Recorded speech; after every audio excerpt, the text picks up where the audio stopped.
And welcome to tonight's edition of Up Late with Sion Marshall. It's Thursday, the 11th of July. I hope you had a fantastic Thursday. And for those of you who are at home in St. Vincent and the Grenadines, you just completed the whole carnival celebration. So it's life back to normal. Well, tonight, Up Late with Sion Marshall begins right now.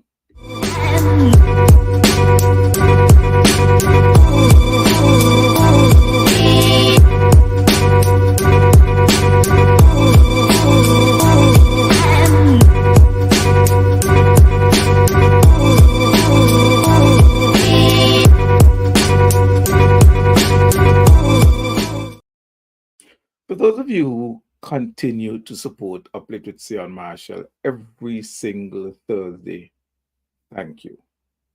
Good evening. Your support is invaluable. You know, um, week in, week out, I have this show has it's like a family now. Individuals who log on consistently, almost like clockwork, and they view the content that I have to offer every single week. And the truth is, without you, I really have no show. And so I appreciate you. And I wouldn't say it enough. I can't say it enough that it is because of consistent support like yours that I am motivated every single week to do this program, to bring this program to you. Mind you, it isn't one of those sensational programs. And oftentimes I've been asked, see on the views, you don't get a lot of views, and not many people log on at the same time, log on live and so forth. And I get that, you know, I get that. But I believe in what I'm doing here. And those of you who support the program share that same belief. And I appreciate that very, very much. This evening, I may have a guest later on in the program to give me an update, to give us an update of the relief effort going on in New York City. You may not know, but there is a relief drive going on where Vincentians in the US, with New York as the central hub, Vincentians are coordinating a relief drive to assist individuals impacted by Hurricane Beryl. Now, because the storm was concentrated more in the Grenadines, the focus is on the islands of the Grenadines that were impacted. So I'm hoping to get an update on that a little later on this evening. Hopefully, my contact in the US is able to link up with me. If not, well, it's just us. And this evening, we can have a very informal program, and you can reach out, you can interact, you can question, you can say what have you, ask a question, make a comment, and we can interact like that. Now, I haven't done this yet, so let me share and let me encourage you, please, when you log on, take a few seconds and share the program on your page so that your friends can see the program is on. So I'm going to do this on my page as well and share. And I'm going to say good evening to Latoya. Latoya, young lady, I saw your photos on Facebook. You know that nothing is secret once it's on social media.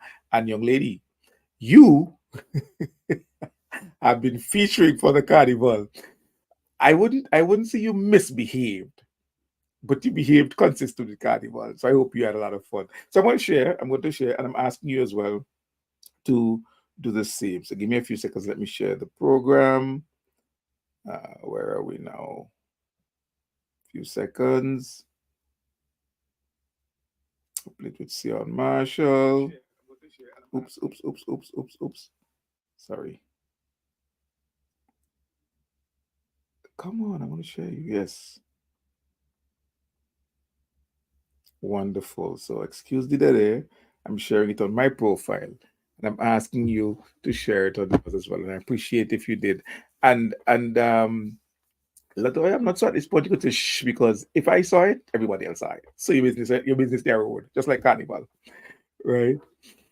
Cornelius, good evening as well, and thank you so much for joining. Thank you so much for being a part of this evening's program. So, before I get into St. Vincent and Grenadines and the just concluded Carnival and so forth, I want to share a few things as at the very beginning. The United Kingdom now has a new prime minister. For those of you who had gotten used to the chaos of the last 6 or 7 years, where you went from David Cameron to Theresa May to Boris Johnson. I don't want to miss anybody here. David Cameron, Theresa May, Boris Johnson, Liz Truss, Rishi Sunak, all between 2016 and 2022, yes. Well, possibly that era of chaos is over. McGregor, thank you so much for logging in, buddy. And again, I encourage you to share the program. So, as I said, if you had gotten used to that chaos of changing in prime ministers before one gets settled, he or she's changed. And as we see back in St. Vincent and Grenadines, not as long as Miss Janie Fire, the UK now has a new president. In a landslide election, the Labour Party of the UK won 412 seats to the Conservatives 120 something, and romped home to victory, sweeping the polls. And so now the new Prime Minister, Sir Keir Starmer, is now Prime Minister of the UK, of England. Now, I'm not sure yet what that has as implications for St. Vincent and Grenadines, well, for the Caribbean generally and for St. Vincent and Grenadines, because if you weren't paying attention, the past Conservative government made immigration a hot button issue.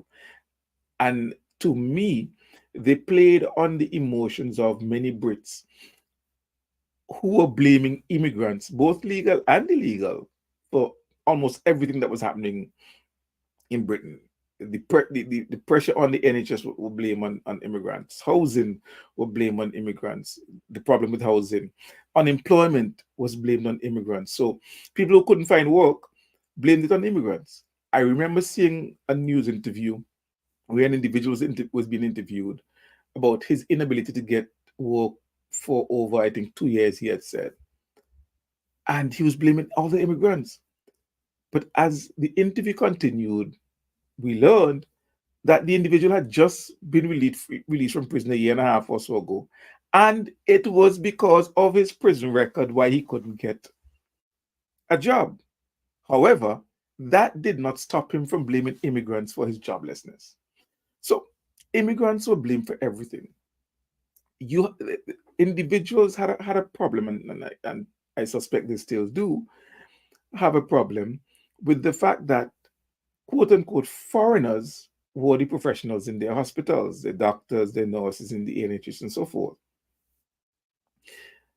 And the question was, or rather, one of their solutions was, we need to train more of our people. Well, is there a policy that prevents you from training your people? People would go into areas that they feel comfortable entering into, whether it's nursing or medicine as doctors and so forth.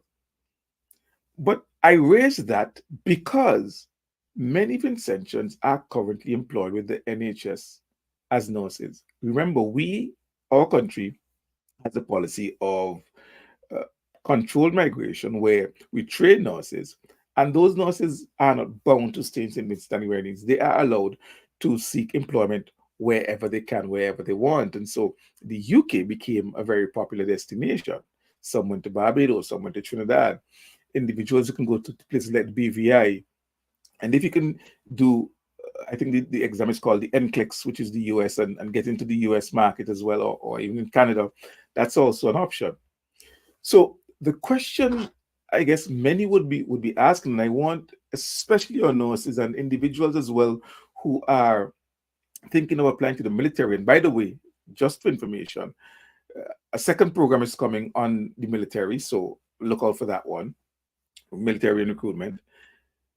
The those of you who are thinking of migrating as nurses to work in the NHS, and those of you who are thinking of joining the armed forces, need to look at what and listen to what the government is offering. Listen to what this new government is saying, and see how it impacts. It can possibly impact you negatively or positively. Please do not make your decisions blindly.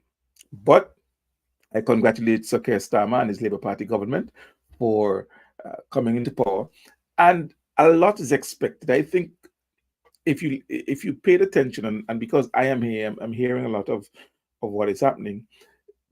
A lot of individuals felt that they were failed by the Tories, and that the Tories mismanaged the economy over the last 14 years, the Conservative government. And so there is a lot of expectations. There are a lot of expectations on the new Labour government to remedy things and turn things around for the people of England. Whether or not they'll be able to live up to the expectations is another story. But there's a lot riding on them, and there's a lot of expectations. But for us in St. Vincent and the Grenadines, as I said, we have to now consider and pay attention to what some of their policies are. What some of the policies, because they didn't say much in terms of their manifesto as to how they would make things different or do things differently. So we have to pay attention.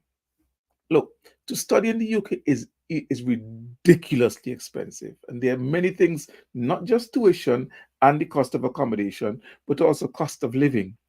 If you're contemplating coming to the UK to study, I urge you to pay attention to what some of the policies are in terms of fees. Mind you, the residents of the UK would always be paying much less fees than international students.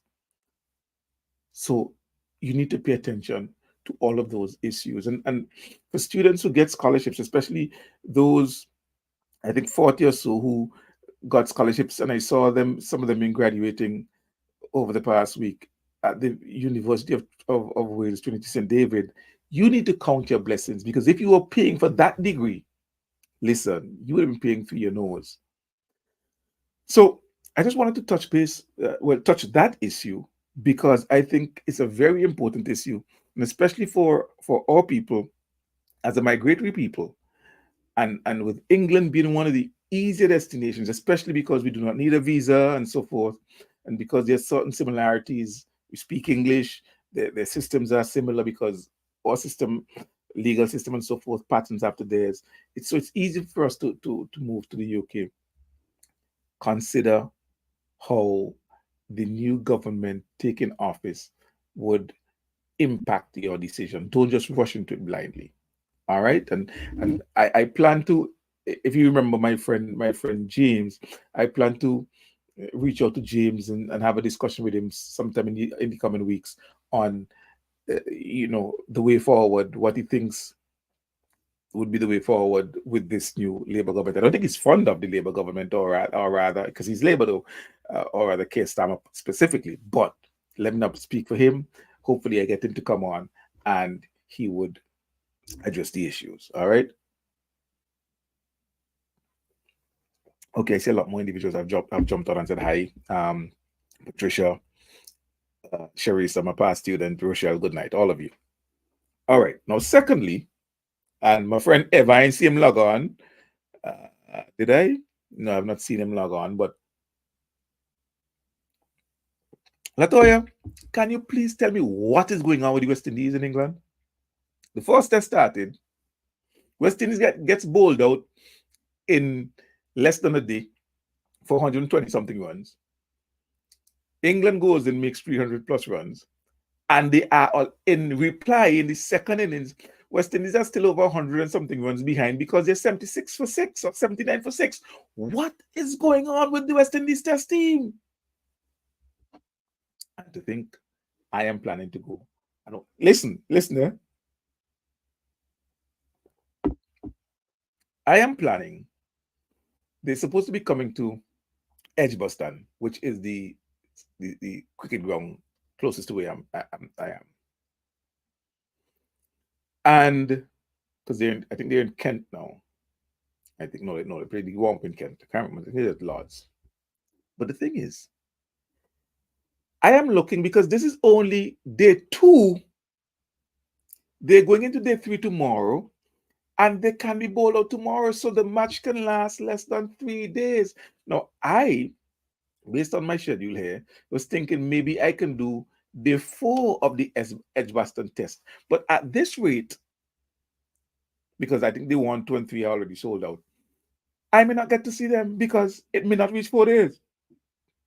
Like, what is going on with West Indies? My lord, there are those of us. There are those of us who support them regardless. But anyway, that's another story. So yes, I'm just monitoring the line because, as I said, I should be having a friend of mine uh, jump in. Franklin, good night, buddy. Good night, Margaret Thomas. Thank you so much for logging on. And as you log on, please share the live so that individuals can be part of the program as well.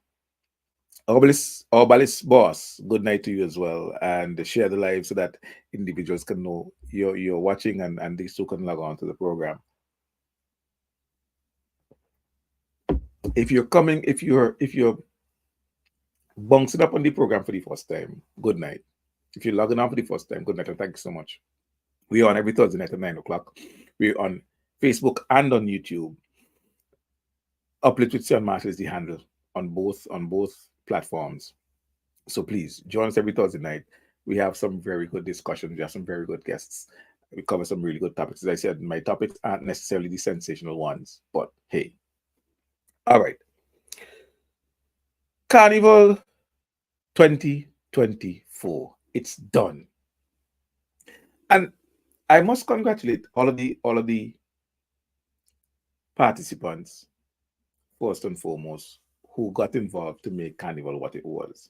And I know that there was a lot of indecision around a number of things because of Beryl, the passage of Beryl, and the damage that it caused. 1 minute the CDC was meeting to make an announcement. We weren't sure what was happening. Individuals weren't sure what was happening, and so I think that indecision might have impacted the Glenn. Hold a good night as well to you, and share the live once you're on. I'm just asking everybody to do that. Let's get into the habit of sharing it once we log on. Yes. So I no doubt the indecision impacted the individual's decision to participate. I saw videos and images of Victoria Park for Soca Monarch, for example, and it didn't appear to me from what I saw in video that it was the usual crowd, the usual type of Soca Monarch crowd. I'm not sure if it is that less and less individuals are interested in Soca Monarch. I did see images, videos of some of the private shows that took place on the day of Soca Monarch, and those were sold out. So is it that a lot of these private shows are giving people options? And I'm wording my presentation carefully because it's all about options. So individuals have options to do private events on Saturday and may not have the strength, the energy, whatever it is, to then go into a Soca Monarch Saturday night that would go into the morning and all of those other issues. So could it be that those options are impacting the attendance to those CDC shows? Possibly. And again, you might have seen those artists already at whatever show you decided to attend, and some of those artists may not even be performing at the Soca Monarch and so forth. So you've seen them already at a private event. Then do I need to go to Soca Monarch to see them? Maybe not. So, those are some of the questions that can be asked. However, congratulations to all of the winners. Congratulations to Divine for retaining her crown. I think Cupid also performed. But you know what? I can't say for sure what those results are, to be quite honest. So let me not. But I saw someone congratulating them, so let me congratulate them too. Congratulations are in order for my boy who was a guest on this program quite recently, who has now made it 13 Soca Monarch titles. And I'm talking of none other than Delroy Fireman Hooper with his song Bad Company. He did it again. He really is the ruler of the land, metaphorically speaking, of course, when it comes to soca music. Hans John, the Golden Voice, congratulations to you on your win at the Raga Soca competition. And Madzat, congratulations to you for becoming the Calypso monarch of St. Vincent and the Grenadines. Now, I believe Madzat created history because he has now, well, he is now the first person to have won all four crowns. As you know, Madzat was road match winner, he was Soca Monarch winner, he was Raga Soca winner, and he is now Calypso Monarch. So he has won all four titles. No one else has ever done that. I was hoping that Fireman would have been the first to do it. Remember a couple of years ago, Fireman did you can't Ratatouille was the name of the song. You can't what rat to God cheese or something like that. Randy Spartan, good night, buddy. Thank you so much for logging on. And I'm asking you to share the live on your page as well, and so that other individuals can see that you're watching Up Late with Sion Marshall and join as well. So I was hoping that my friend Fireman would have been the first person to do all four crowns, but Madzat is, and so congratulations to Madzat on his win as Calypso Monarch. There was a couple of years ago when a lot of the younger guys were coming into Calypso. You had Bomani, you had Scorpion, Madzat is in. I see. I think Abuza is in. Well, of course, Shannon McKenzie is a mainstay. Has been doing Calypso all of her life. So I really love and appreciate what Shannon is doing for the art form as a young individual, as a young woman. And I really would love, those young guys, or rather younger guys, to stay into the art form to ensure that there's longevity. So it's good to have a Madzat there. It's good to have a Abuza there. I really wish Bomani would go back into Calypso. One of the best songs, and I think many individuals don't give it the play and have not recognized it as it should. But that song, This Island from Bomani, it's amazing. Bomani sings This Island. He didn't win the crown, but it's a fantastic song. A few years later, Skinny sings This Island Is Mine. Similar theme, even some of the lyrics similar and so forth. But you see the more jumpier version of the Raga Soca element being popularized, but the Calypso, where Bomani extols the virtues and the beauty and all of those things of St. Vincent and the Grenadines in the song This Island. But I love that song from Bomani, and there's so much that can be done with that song. Short James, Problem Child, another road march hit. Congratulations to you on that. And those who did the band of the year and so forth, I didn't see those results, but again, congratulations to all of the winners for Vincy Mas. And if you are Sandra Lavi, good night, and again, share the live. If you are one of the avid participants of Vincy Mas, I suspect you're looking forward to next year. Already I see a flyer out, it's been launched, so preparations are on the way. Congratulations to the CDC and all of the components for making Vincy Mas what it was. Now, let's chat now a little bit about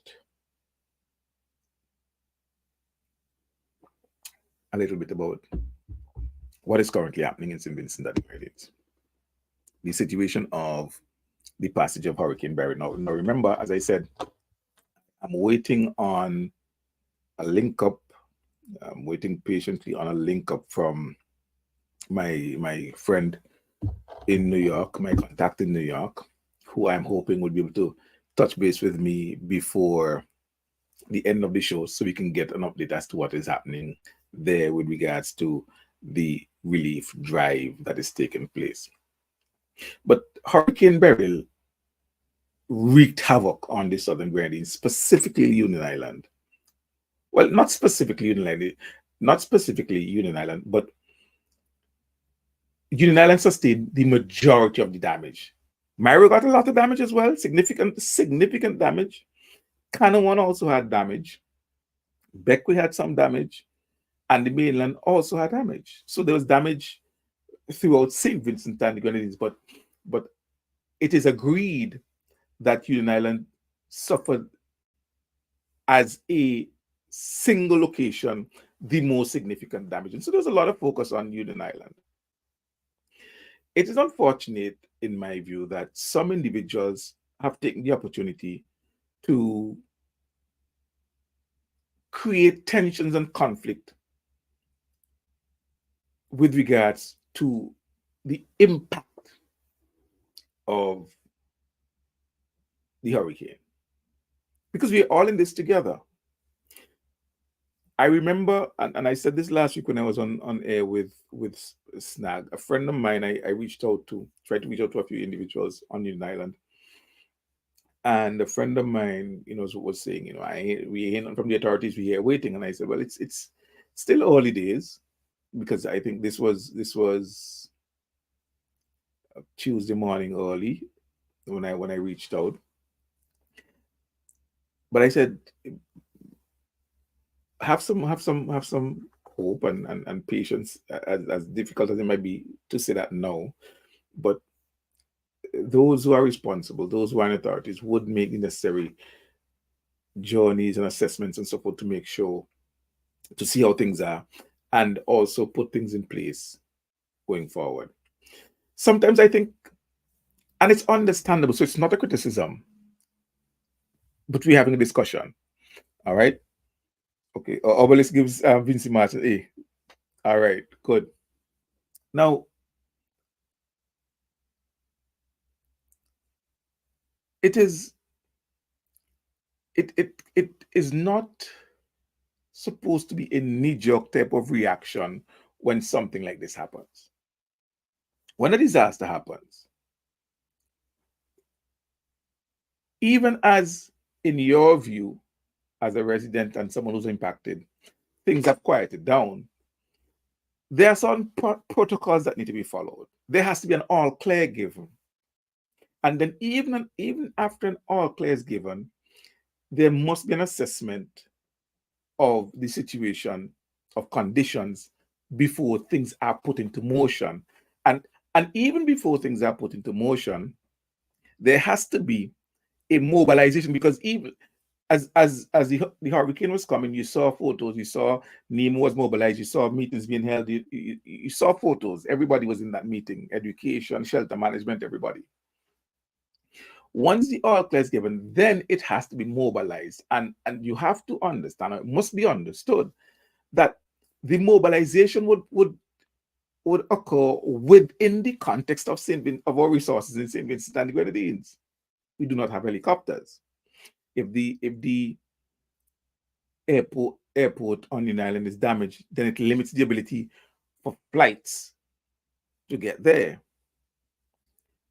So even if by Tuesday morning it's by all assessments, your own personal assessment, quieted down, the wind isn't heavy anymore, people are now trying to assess on the island, Union Island, Canouan, Myro, what is happening. They're walking around. People are wondering what next, because their property is damaged. And I know there are expectations, but the expectations ought to be tempered and contextualized. The expectation cannot be that the Prime Minister or the Director of Grenadines Affairs or whomever will just call the Coast Guard, let's go to Union Island. There has to be an assessment. There has to be the all clear given. The conditions must be assessed. And then, even as those in leadership want to make their assessments, go to ground zero, see what's happening, it has to be done within a particular context. You want to get your team as well organized, because when you go there, you also want individuals to go to perform different functions, even if it's in a very interim or yes, I'll use the word interim basis, so that you can give a very early provisional assessment of where things are. But sometimes you get this sense that in the moment of despair, individuals expect almost instant responses. Where are you? Why aren't you here yet? Sometimes that's not always practicable. So I have to commend both the director of Grenadines Affairs who went there to be with his people, and you see the video going around of him shedding a tear, and he spoke about that last week. I commend the Prime Minister of St. Vincent and the Grenadines for going down and again visiting with individuals. And some islands he said, well, you only went to that one, you didn't come to this one. And you have those type of suggestions out there that, what is the issue? Why you didn't come here? Why you speaking as if it's only this island that's affected? I looked at the video, I played it there last week, and the Prime Minister was clear that he understands that there's a lot of damage on Canawan and on Mairo, but that the bulk of the damage was, or the island that was most significantly hit was Union Island. And like was discussed last week, we have to now look at where we're going to house hundreds, if not thousands of residents from Union Island. We have to look at what we're going to do come September with the students who are in 2 primary schools and the secondary school on Union Island. What are we going to do with them? Where are we going to put them?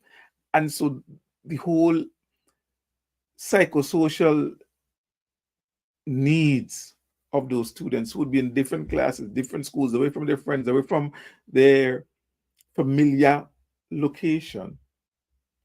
How would that impact them? And would the trauma of what they just experienced, seeing roofs blown off and so forth, would that impact their learning and their performance come the next school term? So there's so many different things that now we have to put into context. I saw Tika, good evening, and I see you on YouTube. But you could share that as well. Share that YouTube on your Facebook or on your WhatsApp, and that's fine. Wait, that is true. I should probably share my YouTube on my WhatsApp. Like, I didn't think of that. Let me do that right away. And let me thank those of you who are commenting.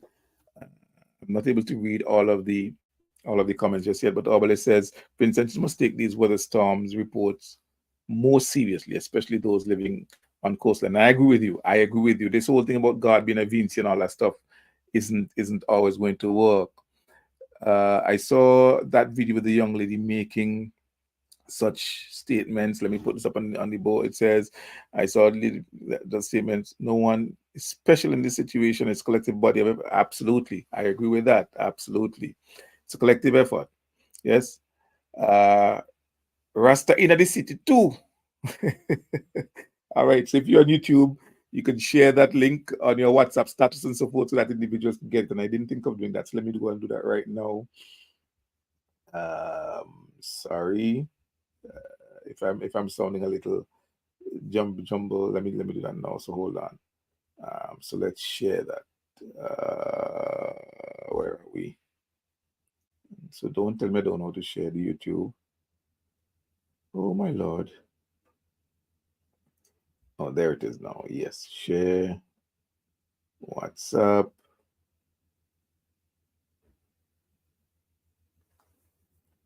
All right. Next. There you go. All right.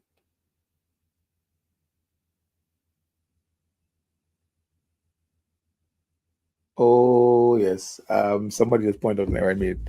I can. Yes, I'll do that. Thank you very much for pointing out that error. I was typing too fast. Yes. All right. So I was saying.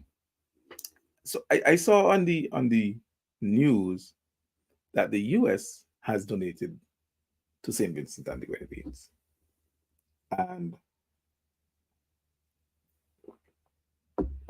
we thank the government of the United States of America, our friend or ally, for their donation. For that, we're very grateful.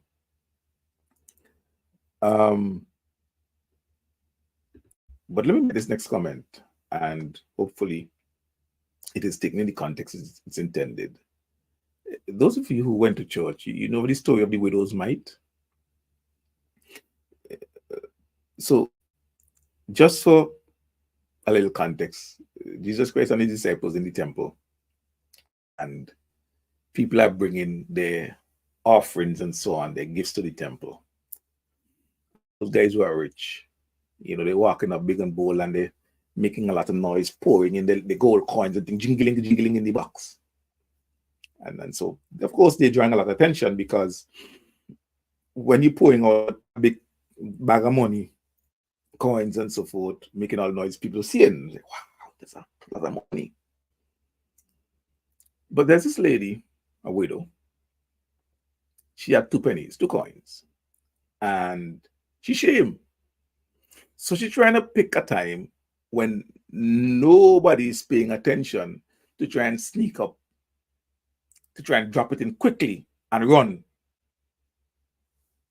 Because I guess she doesn't want individuals to figure to see, well, boy, she dropping it. So I should go them 2 pennies there. We stop now in our Vincentian parlance. She go them to me. They should not. But she keep that day.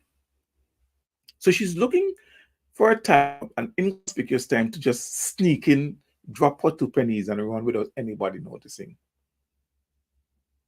So disciples, they want to know who gave the most, because they see in big coins, big bags of gold and so on being poured in. So they want to know who gave the most.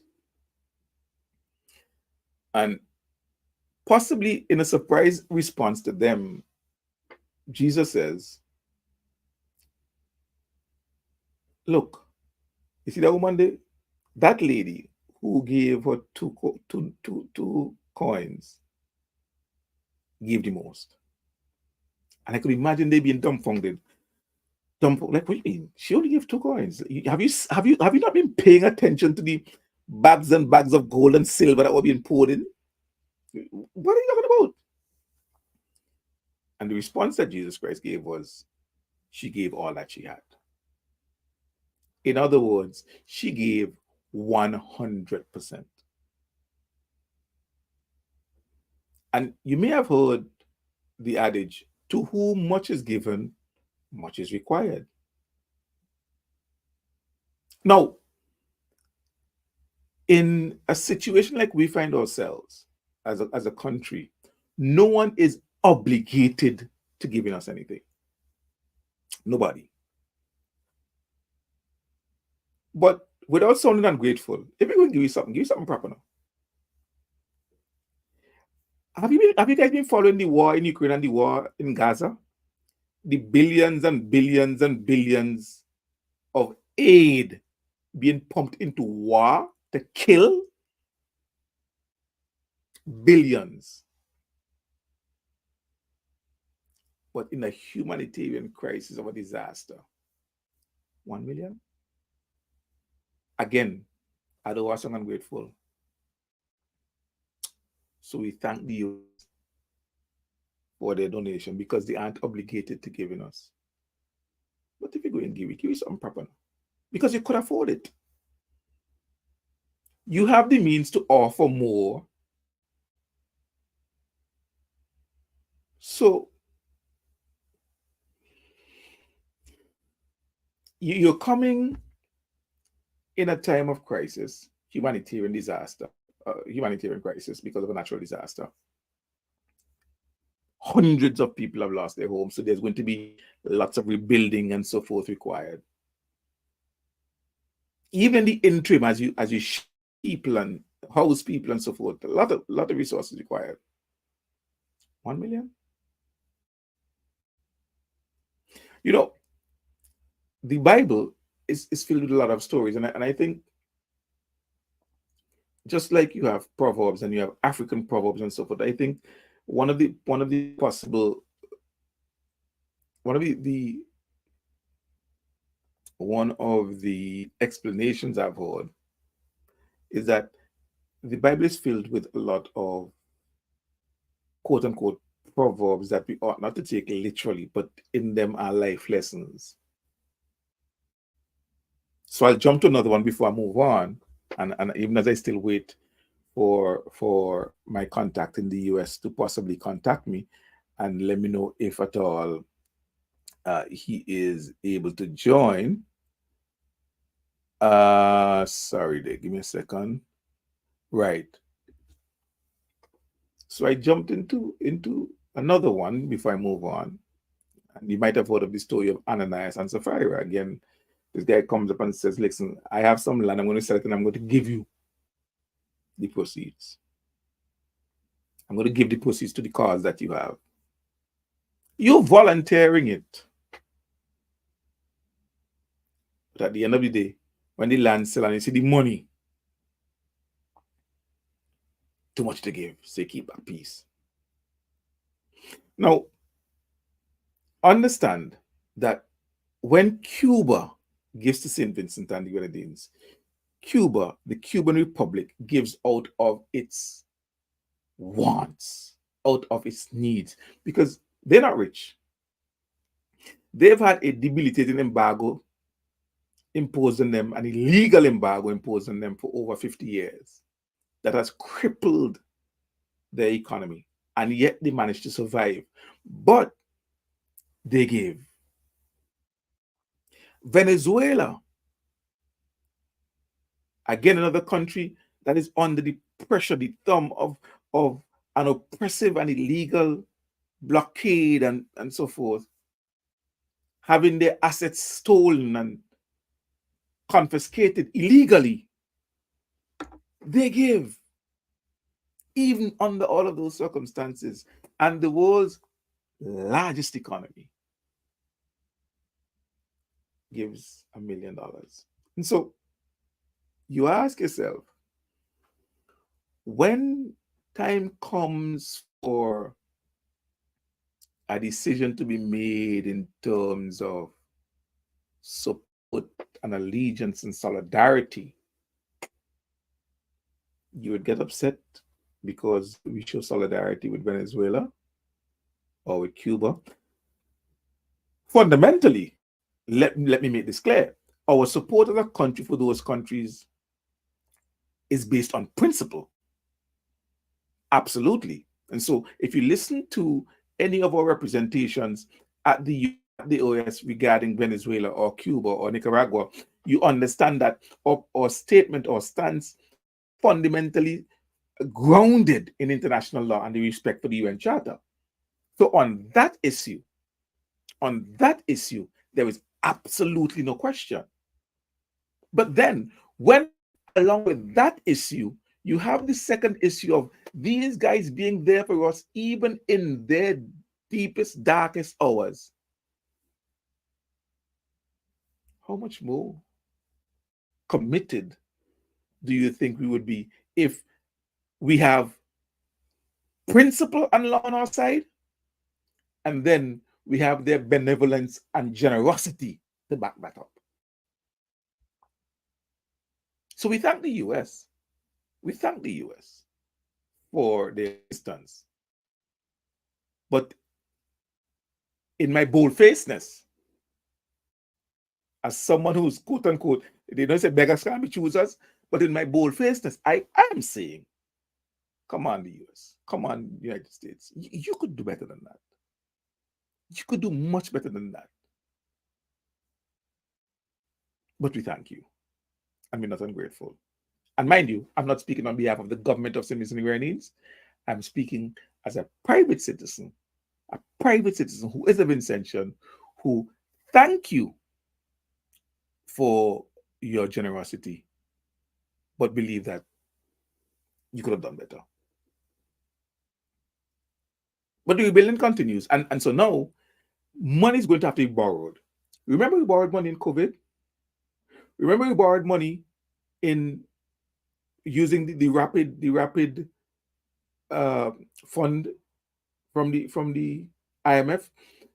We borrowed money around Volcano. We're going to have to borrow money again. And the discussion of debt to GDP will arise again. Now remember we had a pretty significant debt to GDP, 90-something% after all the loans we were borrowing. And we were paying it down, it had gotten down to the 80s. If we have to dip into this again and borrow you can expect that our debt to GDP would increase.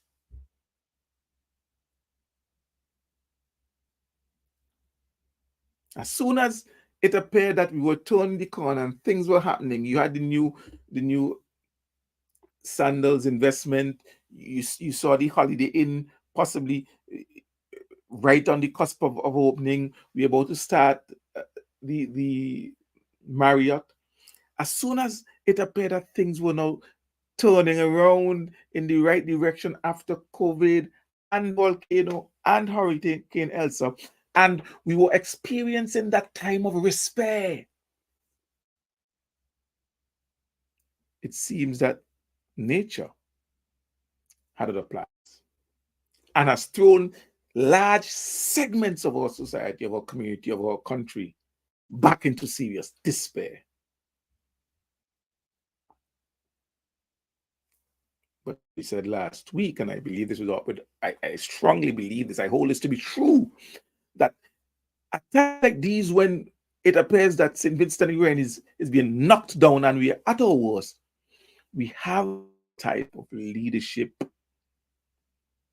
that we can depend on and rely on to navigate through these very tough waters. And I'm not just saying that because I can, I'm saying because the record shows this. Any objective individual, any objective observer looking at what Danny Grandis has gone through, from let's go back to Thomas in 2010, then the 2013 floods that destroyed more than 17% of our GDP, and then to have we had small disasters during 2013 and 2020, but then COVID followed by volcanic, followed by Hurricane Elsa, and now Hurricane Beryl. We are constantly being knocked down by natural disasters, but the record of leadership and governance shows that even in all of those times, we have been able to rebound, to bounce back, and rebuild better. Now, Obelisk made the point a while ago that we have to take a lot of these warnings more seriously now, in terms of if you have to evacuate. If you live close to the coastline, you evacuate early so that you minimize loss of life and injury. Because the truth is, your house can always be repaired, but lives lost can't be restored. But apart from that, Obelisk, the whole discussion of climate impact must be taken into consideration. You realize that over the last couple of years, from I think 2017, 2018, our region has had some of the strongest storms in a very long time. Storms that has flattened various islands. Antigua and Barbuda had it. The Commonwealth of Dominica had it. The Bahamas had it. And now St. Vincent and Grenadines. And there is very strong evidence. I'm not going to say there is no doubt, because there are many, many doubters. So I'll put it this way. There is very strong evidence linking the impact of human activity, specifically from developed countries and their industrial revolution, as well as their continuing activities, that those activities that are negatively impacting the environment and causing serious variability in weather patterns. So now weather patterns are now less and less predictable, and the impact of weather patterns are even stronger. You have longer droughts. You have stronger hurricanes. You can't tell when is rain season and when is dry season. There is no, Vivian, thank you very much, Marissa. Look, for those of you who don't know, I'm in the UK. It is the 12th of July currently. It is supposed to be summer, but it's currently about 11 degrees where I am in summer. In the day, I am still at this point in the year wearing either a light jacket or hoodie with other layers in summer. Now, the UK is a G7 economy. But even the UK, a few months ago, they had serious flooding. So they are also impacted by climate change. But the most significantly affected are small island developing states, commonly referred to as SIDS. S, small, I, islands, D, developing, and S states. We are the most affected. The islands that are small, well, first of all, we are islands, we are very small, and we do not have the resources. We are still developing. We did not contribute much to what is going on because of our size and our stage of development. We did not and do not contribute to what is going on because of our size and our stage of development. The number of cars in St. Vincent and the Grenadines that you hear all the time, 30,000, 40,000 cars. That's less cars than would be in a small town in the US or in one of those European cities. Less. So you understand the number of cars that would be in any major European or North American developed country, or even developing country, China, wherever. So if you're looking at emissions from cars, or emissions minuscule, we do have no big stuff factories. The big factories are in developing, or in larger countries and in the developed world. So they're the ones that are emitting. So because of our size, our emissions, minuscule, insignificant compared to what those larger countries emit. So we did not and do not currently contribute significantly to the emissions that are impacting the environment. However, because again of our small size and the nature of our islands, we are the ones whose GDP can be completely wiped out, where 98% of housing stock and infrastructure on one island can be completely destroyed. Use that same percentage, 98%. And imagine of the 58 states in the US, imagine any one state, because I'm using it like that because St. Vincent has multiple islands.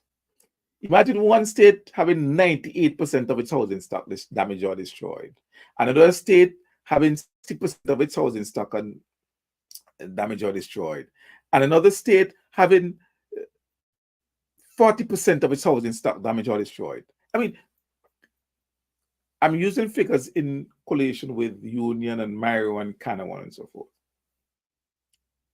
Do you understand the level of chaos that can cause?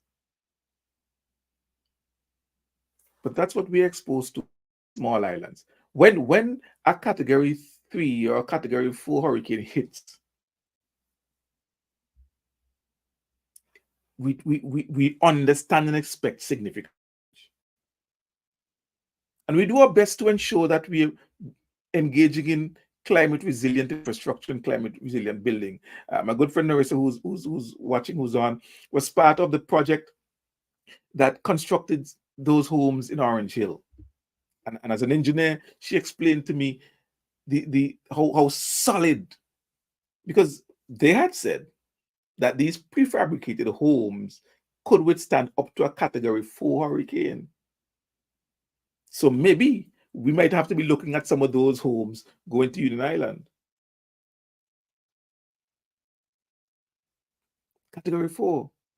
You have the foundation, and the homes are built and strapped down on the foundation. So any movement, it's you have to move the entire foundation. But to engage in climate resilient infrastructure requires what? Resources that we don't have. So what does that mean? It means we are going to have to go to borrow, and especially in a situation where the government, as it has done in times past, takes the responsibility to restore the lives of impacted Vincentians to at least the same or better in most cases than it was before the incident, before the storm, then you understand the level of expenditure we're looking at. So this is not just a government that is saying, oh, I'm going to take care of the public aspect, the roads that were damaged, the bridges that were damaged, um, the hospitals, the schools that were damaged, and so forth. No, no, no. The government is saying that even the private aspects, people's homes, we're taking on that responsibility as well. And that's going to cost us a lot of money. The US has given us $1 million to that effort, but we are going to have to get into, I think, the hundreds of millions. Right? Look, let me not talk because I'm not an assessor, so it may or may not be. I guess the official figures would come out. But it's going to be a lot of money. It's going to be a lot of money. And money that this government will have to find. That money. Sorry, I'm just reading a comedy. In Louisiana and New Orleans, absolutely. Somebody, Raston City, was saying that it happened in New Orleans, and those people lost all their homes. The American closed down that town. All the homes were destroyed because of flooding. Yes, absolutely. And Katrina. And remember that what happened with them, that they spent weeks in a stadium. You know, I mean, it was horrible. It was really, really horrible. So it's going to cost a lot of money to rebuild. It's going to cost a lot of money to rebuild. But I believe, and I cling to the hope that if there's a government that can be trusted to do the rebuild, it's the one that we have. And I'm saying that based on the record of that government over the years in rebuilding people's lives after natural disasters. Look, we're going to get through this now. We will get through this. I have no doubt about it. And we'll come out at the other end better than before. Even as the government continues its work on building the port, the parliament, the acute referral hospital, the public works continue. But now this unplanned element that is going to cost us millions and millions of dollars has now to be taken into consideration.